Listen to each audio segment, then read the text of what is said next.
Hi and welcome.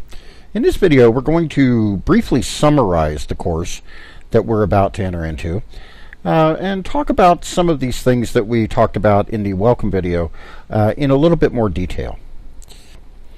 Android apps, first and foremost, are different than other mobile systems. An Android application, like other mobile device systems, consists of components. There are two basic types of components. There is the activity and the service. Activities are user activities, the basic unit of user interaction as they're defined by Android itself. So activities are the places where you see the user interface, you have the controls, and the user actually interacts with your application. And then there are services. And services are places in which the background processes are run. These services can also contain methods for later invocation. And this is called a bound service, and we'll talk about that in quite a bit of detail when we get to services. However, even though Android applications contain components just like other mobile systems, these components are sort of loosely bound. In some mobile environments, an application contains its components, and then another application contains its components, and so on and so forth. In an Android application, we can get components from other applications, and we can also share our components with other applications through something called an intent binding. An Android application is kind of a loose collection of components, and users may even be migrating from one application to another, and use this part of this application, and there can be great complexity in what a user is actually doing, but the users see this as moving through these multiple apps. They see this as a seamless process. They are doing one task, as it's referred to in Android. So what about these components? Components are joined up or glued together through something called an intent in Android. And this word intent is used just to refer to that there is an intent by the user to perform an activity, or there is an intent by the developer to run a service.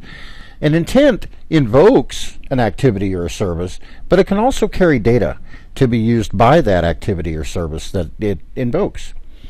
We can also return data from a component back to the calling activity, or even calling service if we get into that level of detail. But the return of that data is also conducted through an intent. So another thing that is important in the component model is that Android, the system itself, defines many components that we can use, like timers and clocks and so on and so forth. And these are also accessed from our application through intents. We also use databases quite a bit in Android. Rather than keeping our data in flat files, oftentimes we'll use SQLite 3, which is a relational database management system, or RDBMS. I forgot the B, didn't I? Well, that's all right. We can set up databases and we can access them directly through activities, and we use very simple helper classes. So it's very simple in Android to set up a database. We can also set up an application to provide data from a database to other applications. And we can also get data from other applications, like the calendar application or the contacts application, and we get these through something called a provider.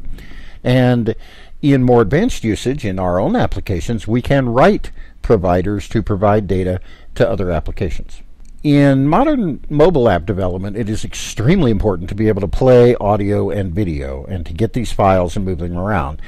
Android makes this process extremely simple in our applications. And of course, depending on the level of control, we can even pause and stop and start and compress and do a lot of different things.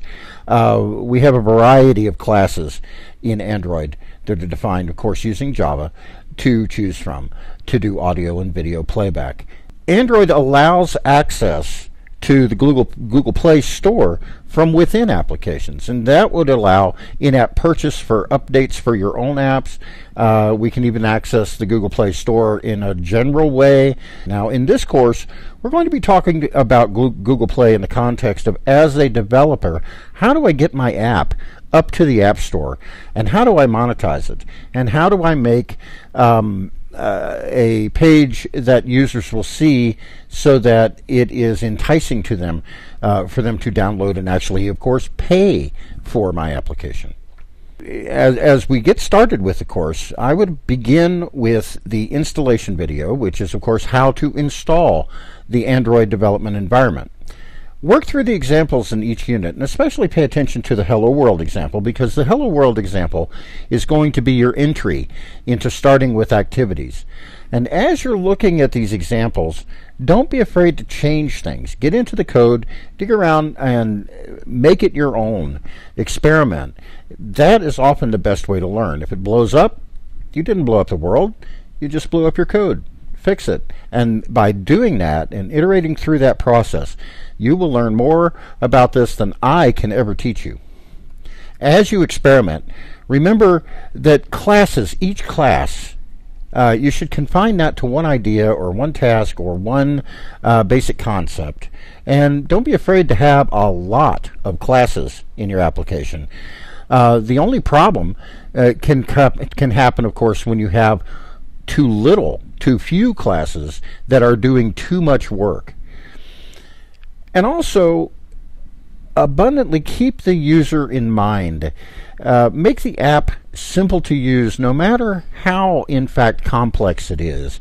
Keep it simple for the user, because Android is really a user-driven experience more than any other. And the